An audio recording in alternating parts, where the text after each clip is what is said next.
Hello friends, ये हमारा SSC GD का 9वां प्रैक्टिस सेट है। इसके पहले हम लोगों ने 8 और प्रैक्टिस सेट को डिस्कस कर लिया था, जिसका लिंक आपको चैनल के प्लेलिस्ट में मिल जाएगा। वहाँ जाकर देख सकते हैं। एग्ज़ाम जो है स्टार्ट हो चुका है एसएससी जीडी का, और इस प्रैक्टिस सेट से जो है काफ़ी सारे प्रश्न जो है उसमें आ रहे हैं। इसीलिए ये वीडियो जो है आप लोग अवश्य देखें। सारे जो प्रश्न हैं इसमें दिए हुए सारे काफ़ी ज़्यादा इंपॉर्टेंट है।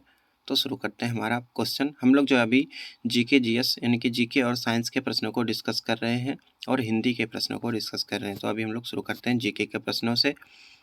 यहाँ से हमारा जीके का प्रश्न है, प्रधानमंत्री जनधन योजना के तहत खोले गए बैंक खाते के बारे में इनमें से कौन सा कथन गलत है? कौन सा कथन इसमें से गलत है ये बताना है। जनधन योजना के तहत जो बैंक का खाता खोला गया था उसके तहत जो है कौन सा गलत है ये बताना है। कौन सा गलत है? खाताधारक को रुपए डेबिट कार्ड प्रदान किया जाता है, ये गलत है। खाताधारक को जो है रुपए डेबिट कार्ड प्रदान नहीं किया जाता है। बैंक से वो संबंधित व्यक्ति के लिए एक साधारण बचत बैंक खाता खोला जाता है, ये सही है। पीएमजेडीवाई खातों में जमा राशि का कोई ब्याज नहीं मिलता है, ये भी सही है। पहला वाला जो है गलत था, इसमें जो है डेबिट कार्ड नहीं मिलता है, ये आपको ध्यान रखना है। अगला क्वेश्चन, लेब्राडोर सागर और भूमध्य सागर किस महासागर का हिस्सा है ये बताना है। ये किस महासागर का हिस्सा है? तो ये जो है ये अटलांटिक महासागर का हिस्सा है। अटलांटिक महासागर विश्व का जो है दूसरा सबसे बड़ा महासागर है, और भूमध्य रेखा जो है इसको जो है उत्तरी अटलांटिक महासागर और दक्षिणी अटलांटिक महासागर यानी कि 2 भाग में इसको बांटता है। कौन रेखा? तो भूमध्य रेखा जो है अटलांटिक महासागर को 2 भाग में बांटती है, एक है उत्तरी, एक है दक्षिणी, याद रखना है इसको। प्यूर्टो रिको खाई निम्नलिखित में से किस महासागर में स्थित है? प्यूर्टो रिको खाई ये कहाँ पे? तो ये जो है ये कहाँ पे? ये जो है अटलांटिक महासागर में। प्यूर्टो रिको खाई ये जो है अटलांटिक महासागर है। इसकी अधिकतम गहराई जो है वो 8648 मीटर है। सबसे अधिक गहराई वाला गर्त कौन सा है? तो मेरियाना गर्त, जो कि प्रशांत महासागर में है, ये सबसे अधिक गहरा है, जिसका गहराई 11,034 किलोमीटर है, ये आपको याद रखना है। मुगल सम्राज्ञी नूरजहां जिसके द्वारा उनके पिता की याद में बनवाया गया इम्तियाज उद दौला का मकबरा कहाँ पे स्थित है? इम्तियाज उद दौला का मकबरा जो कि नूरजहां ने बनवाया था, तो ये कहाँ पे है? ये जो है नूरजहां ने बनाया था अपने पिता के लिए। ये कहाँ पे है? तो इसको ये जो है कहाँ पे है? ये जो है आगरा में, और इसको जो है बेबी ताज भी कहा जाता है, याद रखना है इसको। आगरा में स्थित है।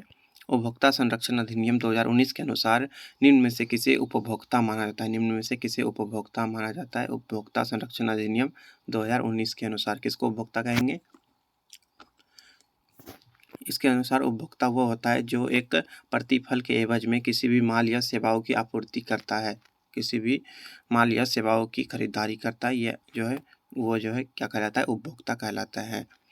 भारतीय जनता पार्टी की स्थापना इनमें से किस वर्ष हुई थी? भारतीय जनता पार्टी बीजेपी की स्थापना किस वर्ष हुई थी? इसका आंसर होगा 1980 में। 1980 में जो है बीजेपी की स्थापना हुई थी, याद रखना है। और ये अभी जो है विश्व का सबसे बड़ा राजनीतिक पार्टी बन गया है। अगला क्वेश्चन, निम्नलिखित में से किस राष्ट्रीय आंदोलन में पहली बार बड़े पैमाने पर महिलाओं की भागीदारी देखी गई? किस आंदोलन में महिलाओं की बड़ी भागीदारी पहली बार देखी गई? तो इसका आंसर होगा सविनय अवज्ञा आंदोलन। सविनय अवज्ञा आंदोलन जो कि साबरमती से डंडी तक चला था। इसको डंडी मार्च भी कहा जाता था, और ये 12 मार्च से 6 अप्रैल 1930 तक चला था सविनय अवज्ञा आंदोलन, ये आपको याद रखना है। ये नमक कानून को तोड़ने के लिए ये आंदोलन किया गया था, इसको याद रखना है। प्रोटोजोआ किस रोग के रोग कारक होते हैं? प्रोटोजोआ ये किस रोग के कारक होते हैं ये बताना है। प्रोटोजोआ तो मलेरिया जो इसमें है, मलेरिया ये जो है प्रोटोजोआ से फैलने वाला बीमारी है, और ये रोग जो है प्लाज्मोडियम प्रोटोजोआ के कारण होता है, इसका याद रखना है। और इसका वाहक होता है एनोफिलीज मच्छर इसका वाहक होता है, ये याद रखना है।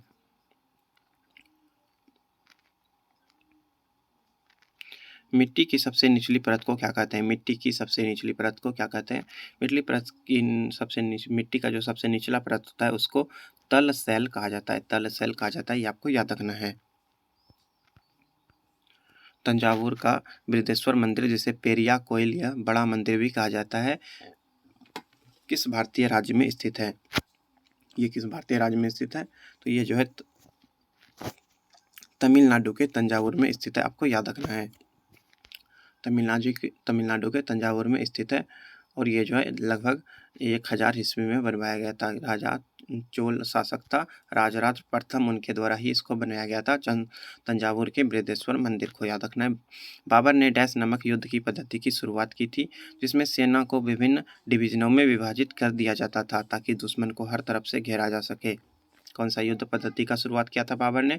तो बाबर ने जो है तुगलमा नीति का जो है ये अपनाया था और इसमें जो है क्या होता था कि चारों साइड से जो है सेना को घेर लेता था। ये याद रखना है, काफ़ी ज़्यादा अच्छा नीति था। इसके कारण वो जो है पानीपत का युद्ध में जीत गया था 1526 में। भारतीय रिजर्व बैंक आरबीआई के संबंध में निम्नलिखित में से कौन सा कथन सही नहीं है? ये देखना है कि कौन सा गलत है, ये चूज करना है। आरबीआई देश के विदेशी मुद्रा का भंडार का रक्षक होता है, ये सही है। आरबीआई सरकार का बैंकर है, ये सही है। आरबीआई बैंकर का बैंक है, ये भी सही है। आरबीआई केंद्र सरकार के लिए वार्षिक बजट तैयार करता है, ये गलत है। ये वार्षिक बजट तैयार नहीं करता है। अगला क्वेश्चन 33। भारी उद्योग और सार्वजनिक उद्यम मंत्रालय द्वारा जारी दिशा निर्देशों के अनुसार महारत्न का दर्जा प्राप्त करने हेतु पात्र होने के लिए केंद्रीय सार्वजनिक क्षेत्र उद्यमों को निम्नलिखित में से कौन सी शर्त को पूरा करना चाहिए? कौन सी शर्त को पूरा करना चाहिए, यह बताना है। कौन सा शर्त पूरा करना चाहिए? तो इसका आंसर हो जाएगा कि उसको जो है नवरत्न का दर्जा प्राप्त होना चाहिए। नवरत्न का दर्जा प्राप्त होना चाहिए। वर्तमान में टोटल 11 कंपनी को जो है 11 कंपनी जो है ये महारत्न कंपनी कहलाती है, ये याद रखना है।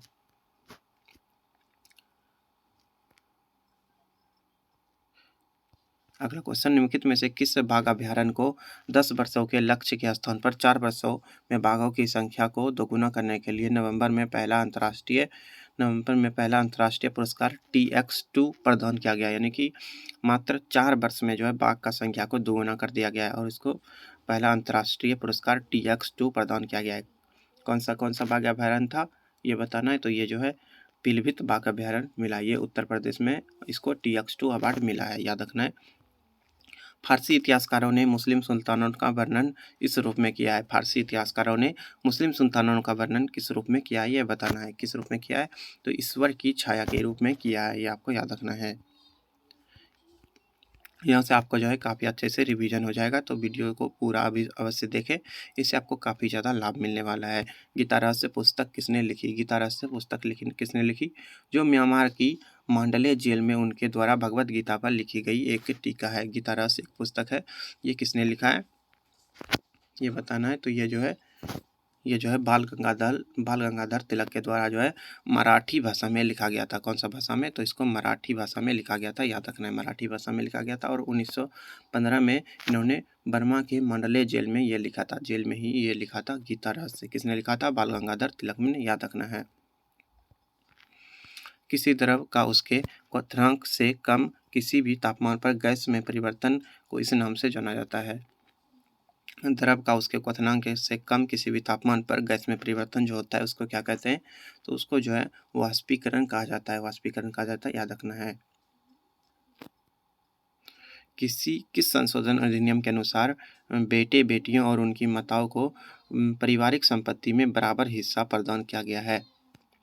बेटा और बेटी और उनकी माता सभी को जो है बराबर संपत्ति, इनकी बराबर संपत्ति में हिस्सा प्रदान किया गया है। कौन सा अधिनियम था? तो ये था हिंदू उत्तराधिकार संशोधन अधिनियम 2005। हिंदू उत्तराधिकार संशोधन अधिनियम 2005, इसके द्वारा बेटा हो या बेटी हो या उनकी माता हो सभी को बराबर संपत्ति हिस्सा पाने का प्रावधान किया गया है। निम्नलिखित में से कौन सी स्थिति चाय बागानों को नुकसान पहुंचा सकती है? निम्नलिखित में से कौन सी स्थिति चाय बागानों को नुकसान पहुंचा सकती है, ये बताना है। तो 35 डिग्री से अधिक तापमान जो है ये हानिकारक है और ये जो है चाय बागानों को नुकसान पहुंचा सकती हैं। इससे अधिक तापमान नहीं होना चाहिए चाय के लिए, ये आपको याद रखना है। चाय के उत्पादन में भारत पहले स्थान पे है। लेटेराइट मिट्टी में निम्न में से किस ऑक्साइड की कमी होती है? लेटेराइट में किस ऑक्साइड की कमी होती है? तो इसमें जो है सिलिकॉन ऑक्साइड की कमी होती है, ये याद रखना है। इसमें जो है सिलिका का मात्रा होता है और लोहे का भी इसमें मात्रा ज़्यादा होता है, ये याद रखना है। और इसका जो लाल, इस लेटेराइट मिट्टी लाल होता है, ये किसके कारण होता है? तो ये जो है आयरन ऑक्साइड के कारण होता है, ये आपको याद रखना है। इसके बाद हम लोग अभी हिंदी के प्रश्न को देख लेते हैं। हिंदी, यहाँ से हिंदी का प्रश्न है। यहाँ पे वाक्य दिया गया है और बताना है कि इसमें से कहाँ पे त्रुटि है, ये बताना है। मैंने और उसने घूमने जाना है। मैंने और उसने, ये मैंने और उसने यहाँ नहीं होगा, मैंने और उसे होना चाहिए था। यहाँ पे पहले वाला ही गलत है। दिए गए वाक्य के लिए किस भाग में त्रुटि है? हरिश्चंद्र के सदृश कोई सत्यवादी नहीं है। हरिश्चंद्र के सदृश कोई सत्यवादी नहीं हुआ। यहाँ पे क्या सही आंसर होगा, यानी कि कौन सा यहाँ पे गलत है, ये चूज करना है। आपको भी जो है कमेंट बॉक्स में आंसर बताना है कि इसमें से कौन सा गलत है। यहाँ पे कौन सा गलत है? तो यहाँ पे सदृश कोई यहाँ पे गलत है। यहाँ पे इसके स्थान पर होना चाहिए था कि इसके जैसा हो जाता। हरिश्चंद्र के जैसा सत्यवादी नहीं हुआ। यहाँ पे सदृश कोई, ऐसा कोई लिखना जरूरी नहीं था। दिए गए शब्द के विलोम का चयन करना। यहाँ पे छली का विलोम क्या होगा? तो छली का विलोम होता है निश्चल। छली का विलोम निश्चल होता है। चंचल का विलोम क्या होता है? चंचल का विलोम होता है स्थिर। और निष्फल का विलोम होता है सफल। और अचल का उल्टा होता है चल। अचल का विलोम होता है चल। ये आपको याद रखना है ये सभी। यहाँ पे एक रेखांकित शब्द दिया गया है, पूछा जा रहा है कि इसको हम लोग चेंज करके यहाँ पे क्या कर सकते हैं। स्वतंत्रता संग्राम में हजारों देशवासियों ने अपना अपना प्राण त्याग कर दिया। यहाँ पे इसके बदले में क्या लिख सकते हैं? अपना प्राण त्याग कर दिया, इसके बदले में क्या लिख सकते हैं? तो इसके बदले में जो है अपने प्राण न्योछावर कर दिए, ये पहला सही होगा। जिसे जानना आवश्यक हो, इसके लिए एक शब्द होगा। जिसको जानना आवश्यक हो उसके लिए कौन सा शब्द का यूज होगा? तो उसके लिए जो है ज्ञेय शब्द का आवश्यक, यानी कि इसका आवश्यकता पड़ता है। ज्ञेय शब्द का आवश्यकता इसमें जरूरी है। जो जाना ना जा सके उसको जो है अज्ञेय कहा जाता है। और जो गाने के योग्य हो, जैसे गाना वगैरह हो गया, सॉन्ग वगैरह हो गया, उसको ज्ञेय कहा जाता है। दिए गए वाक्यांश के लिए एक शब्द दीजिए।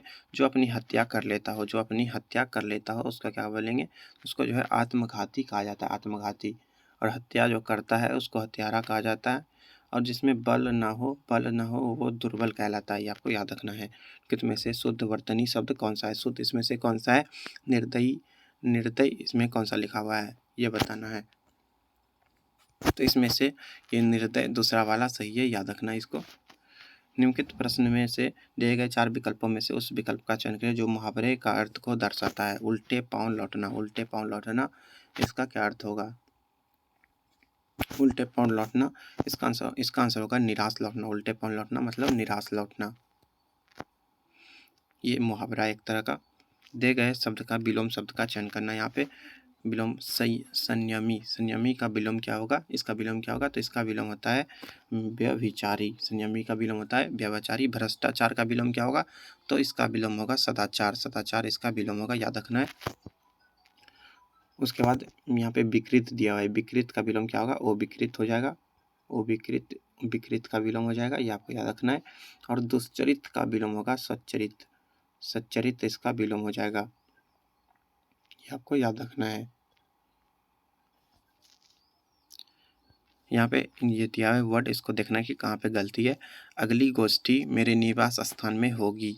अगली गोष्ठी मेरे निवास स्थान में होगी, इसमें क्या गलती है? निवास स्थान में नहीं होना चाहिए था, मेरे यहाँ पे होना चाहिए था कि मेरे निवास स्थान पर होना चाहिए था यहाँ पे। तो यहाँ पे दूसरा वाला गलत है।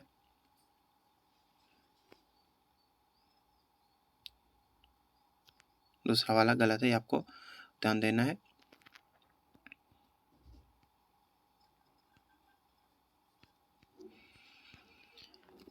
नाक काटना मुहावरे का अर्थ है। नाक काटना का क्या अर्थ है? नाक काटना का अर्थ होता है बदनामी होना। नाक काटना का अर्थ होता है बदनामी होना, ये आपको याद रखना है। दिए गए वाक्यांश के लिए एक शब्द दीजिए जिसका कोई उपमा ना हो उसको क्या बोलते हैं? तो उसको जो है अनुपम कहा जाता है। जिसके समान कोई दूसरा नहीं हो तो उसको अद्वितीय कहा जाता है। अनूठा किसको कहते हैं? जिसमें कोई विशेष लक्षण हो उसको अनूठा कहते हैं, ये आपको याद रखना है।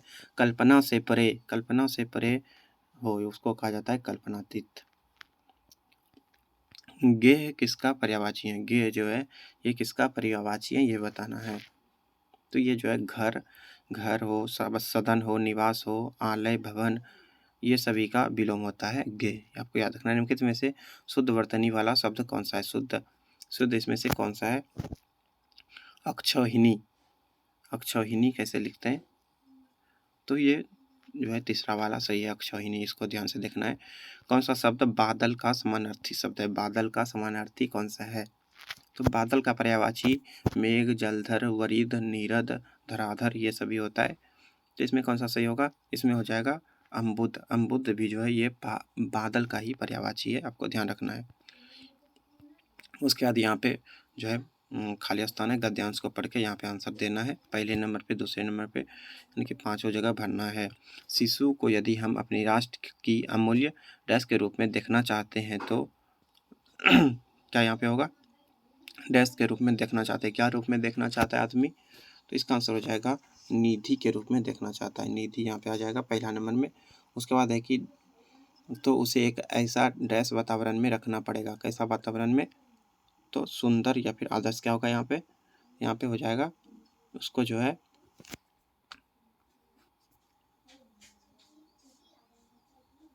उसको जो है आदर्श, यहाँ पे हो जाएगा आदर्श वातावरण में रखना पड़ेगा। ऐसे ही जो है फिल करना है। इसमें से क्या फिल होगा ये बताना है आपको। इसका करेंट यानी कि इसका स्क्रीनशॉट ले लें और एक कमेंट बॉक्स में जो है हमको 78, 79 और 80 इन तीनों क्वेश्चन का आंसर बताइएगा। धन्यवाद। मिलते हैं अगले प्रैक्टिस सेट में जल्द ही। पिछले वीडियोस का लिंक आपको जो है प्लेलिस्ट में मिल जाएगा, वहाँ जाकर देख सकते हैं। धन्यवाद।